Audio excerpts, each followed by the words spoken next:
Afirmar que X cosa es una obra maestra es algo bastante fuerte, aunque no lo parezca, y en los videojuegos no es la excepción. Prácticamente cualquier juego que supere cierta barrera de calidad y trascendencia es considerada una obra maestra. Y esa barrera no es la misma para todos, obviamente, ya que por algo existen los contextos en los que salen los juegos. Por ejemplo, The Legend of Zelda Ocarina of Time es probablemente el mejor juego de la historia, pero que si lo sacas en 2025, tal y como estaba en 1998, no lo va a hacer. Es por eso que la clave para afirmar de si algo es una obra maestra o no en videojuegos es su contexto histórico.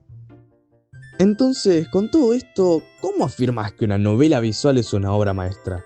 Parece algo sin ningún sentido, pero si vamos investigando pieza por pieza, nos damos cuenta que no es tan loco como parece. Pensemos tan solo por un momento en la naturaleza de los videojuegos. Esa naturaleza que se basa sencillamente en divertir, en jugar por diversión, goce y disfrute. Pero también existe ese sector que con el paso del tiempo fue, no rompiendo, sino dándole otra perspectiva a esta naturaleza. Porque en definitiva, ¿qué es divertirse? Es un concepto amplio cuanto menos y lleno de posibilidades. Hay gente que se divierte saliendo a fiestas, otras leyendo un libro o tocando un instrumento. Hay infinitas posibilidades para divertirse, y eso hace que para cada necesidad nazca un derecho, que para cada necesidad nazca un juego. Y este entretenimiento que tenemos en la vida real lo podemos llevar mucho más allá en los videojuegos, ya que a diferencia de nuestro mundo, donde tenemos miles de límites regidos a leyes físicas y químicas, acá tenemos única y exclusivamente dos límites: el tecnológico y nuestra propia imaginación. Pero bueno, sí, mucha habladuría. Vamos a los hechos. ¿Que te gusta tocar la guitarra y querés ser una estrella del rock? Hay un juego para vos. ¿Querés ser un soldado y cagarte a tiros? Hay juego para vos. ¿Querés jugar a los juegos de rol de mesa? No te preocupes, también lo tenés. Ah, pará, ¿más difícil lo querés? No te preocupes, un enfermito tiene una colección completa de juegos para vos. Y así como lo digo, es así con todo, Piense que hay gente que le gustó el Biomundo. Aunque obviamente todo este proceso se fue dando progresivamente a lo largo de la historia de esta industria, no de un día para el otro. Y todo esto parece ser algo fácil o no. Es decir, es pensar una idea y hacerla, buscar un público y satisfacerlo. Bueno, pese a que el cálculo parece sencillo, no lo es para nada. La base de armar una idea entretenida es difícil. No digo solo la idea, porque ideas malas como tal no hay, sino todo el proceso creativo de la misma, en el cual no me voy a meter, pero normalmente el principal causante de que una idea no se lleve a cabo, que no sea que la idea total es una mierda o que necesito 200 millones de dólares para empezar, es el miedo a hacerla, ya que ¿a quién le va a resultar divertida mi idea? Un miedo totalmente normal, pero muy significativo a la hora de llevar a cabo un videojuego. Y principalmente por ese miedo es que la gente en un inicio no se animó a hacer una idea que en un principio parece que no tiene público directamente, y que tampoco parece ser un juego, porque ¿para qué vas a hacer un juego en el que no jugás? O por lo menos ese era el pensamiento con las novelas visuales. Nos remontamos a 1976, épocas en donde los videojuegos no son conocidos. Recién se comienza con la era de los 8 bits y las primeras apariciones de las computadoras familiares. Estamos hablando de épocas donde el Coleco era una máquina en donde podías jugar. Y dentro de este mundo muy limitado para hacer videojuegos, aparecen dos personas, Will Crowder y Dan Woods. El primero de estos, Will Crowder, comenzaría a desarrollar un videojuego distinto hasta para el día de hoy. Y además sería el inventor de un género que a día de hoy prácticamente no existe: la aventura conversacional. Colossal Cave Adventure es el nombre del título que da inicio a este género, que se basa literalmente en hablar y leer a una computadora, donde puedes dar una serie de instrucciones limitadas, como por ejemplo ir al sur, norte, este, oeste, agarrar ítems, abrir puertas, cofres, etc. En un inicio parece un poco aburrido, y la verdad es que un poco sí, y fue aburrido hasta para el mismo Will, el cual decide no continuar con el proyecto, pero que sí continuaría Dan Woods, nuestro otro protagonista. A Dan, un nombre muy conveniente para esta historia, le gustó mucho esta idea y decidió terminarla y mejorarla para ser finalmente lanzada como el juego que están viendo en pantalla. donde no hay mucho más para hacer que leer e imaginar que estás viviendo una aventura. Y este primer acercamiento es clave para la historia, ya que es el primer juego que se basa puramente en leer y actuar en consecuencia de lo que pasa, y que pese a no tener una historia lineal, ya que te podés morir en cualquier momento, ya se comienzan a ver estos acercamientos al texto y a las historias como novelas, o en este caso, llamadas aventuras. El género siguió a lo largo de los años dejando joyas como el Don Quijote, pero que finalmente tendría su evolución, una evolución que llegó mucho más al resto del mundo y que se terminaría transformando en uno de los géneros más recordados y queridos de la historia del gaming, ya que aproximadamente en 1984 aparecen las primeras aventuras gráficas de la mano de Lucasfilm y Sierra Online. Títulos legendarios como Monkey Island, Grim Fandango, Space Quest, entre otros, fueron los principales catapultadores de este género, que pese a no estar tan relacionados a las aventuras conversacionales, o a lo que hoy conocemos como novela visual, sí comenzaba a asentar cierto público que buscaba leer historias, un público y género que llegó mucho a Occidente, fundamental para la aceptación del género que viene.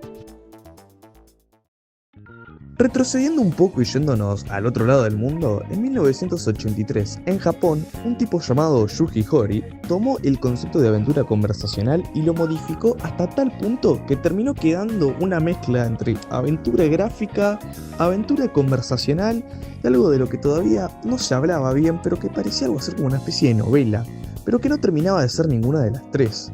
Y aunque no tenga un género definido, este título, de Porpouya Serial Murder, generó ruido en el país nipón, y con el pasar del tiempo fue evolucionando hasta ser lo que hoy en día conocemos como novela visual, siendo algo mucho más parecido a un libro que cualquier cosa que hayamos visto antes. El género novela visual fue agarrando a lo largo del tiempo diferentes ramas. Principalmente se trata de un juego donde el peso principal es el argumento, la historia y la narrativa, donde uno lee la historia que tiene delante siendo partícipe directo o no de la misma. Dentro de las novelas visuales existen un montón de géneros y la mayoría sobreexplotados, ya sean los erogues, harem, entre otros. Ya que pese a todo no es un género difícil de hacer en el sentido de que necesitas una historia y dibujos y no el desarrollo de muchas mecánicas para que funcione. Sin embargo, hay muchas novelas visuales que buscan salir un poco de esta monotonía en su jugabilidad. Y buscan también presentar historias diferentes a un alumno de secundaria que no tiene amigas y de la nada conoce a 4 chicas que resulta que las 4 conocen de él. Buscan ir más allá, es por eso que este tipo de novelas visuales son más conocidas fuera de Japón. Por ejemplo, te puedo llegar a nombrar al Danganronpa o al Ace Attorney, que son más que simplemente pasar texto y tomar decisiones, ya sea porque o tienen distintos finales o porque dentro de sus limitaciones buscan que la persona sea partícipe de la historia, como por ejemplo los juicios del Ace Attorney. Ese género igual es una pija, loco.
Pero así como le tiro flores a este género, tengo que decir que es un género llenísimo de mierda repetitiva. Porque pese a que te encontrás grandes joyas dentro de este mundo, como las que acabo de mencionar, la mayoría son historias cliché que no presentan prácticamente nada nuevo, ningún concepto termina resaltando y el 90% se terminan volviendo monótonas. Y para mí, esto es porque es un género narrativo nacido en Japón, y los fetiches que tienen con los harem y todo eso se iban a ver tarde o temprano. Es por eso que pese a ser un género con mucho potencial argumental y narrativo, no se termina de asentar como un género conocido y termina siendo prácticamente de nicho, de culto o de pajerazo mal. Para finales de la década de los 2010, la situación no era muy distinta a las que describí anteriormente. La tradición de este género no es algo que se pueda cambiar de un día para el otro. Pero lo que nadie sabía es que en secreto se estaba trabajando en un título con muy pocos antecedentes de su primicia y que pese a no saberlo, Team Salvato, bajo las direcciones de Dan Salvato, crearían lo que hoy es la inspiración para varios juegos y una obra maestra que termina siendo atemporal. Siendo así que el 22 de septiembre de 2017 sale a la luz Doki Doki Literature Club.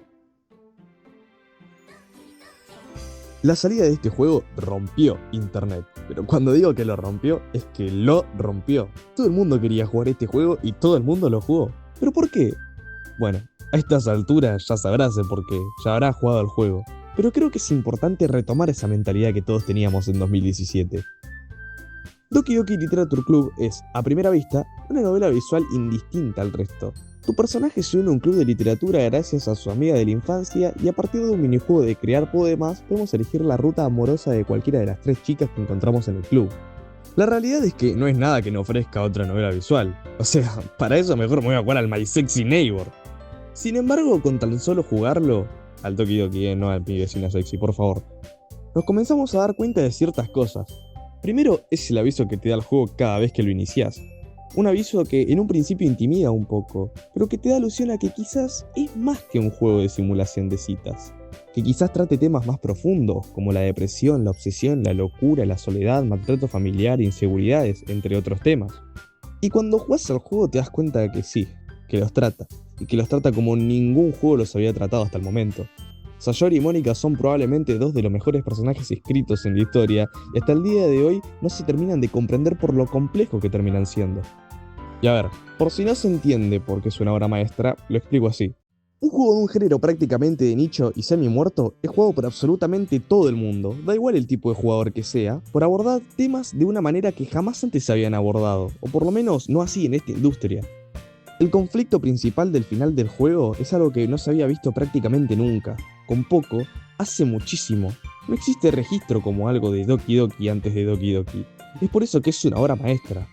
Es que, a ver, lo juega desde Speed hasta Yo, o sea, no puede no ser una obra maestra.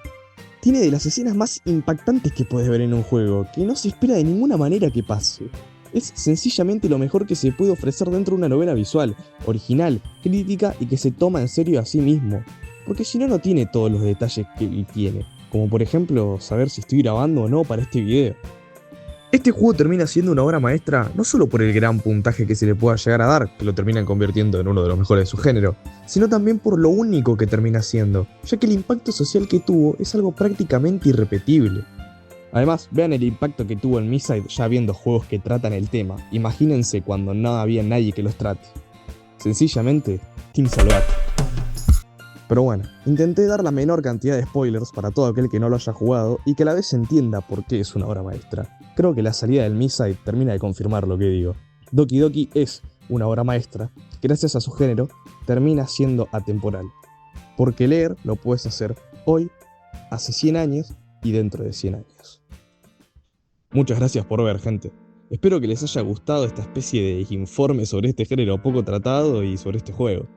Voy a intentar subir videos más seguidos y no estar tantos meses inactivo como estuve. No olviden suscribirse si les gustó, darle like y comentar, ya sea positivamente o negativamente, saben que no importa eso. Nos estamos viendo, gente. Pásenla muy lindo.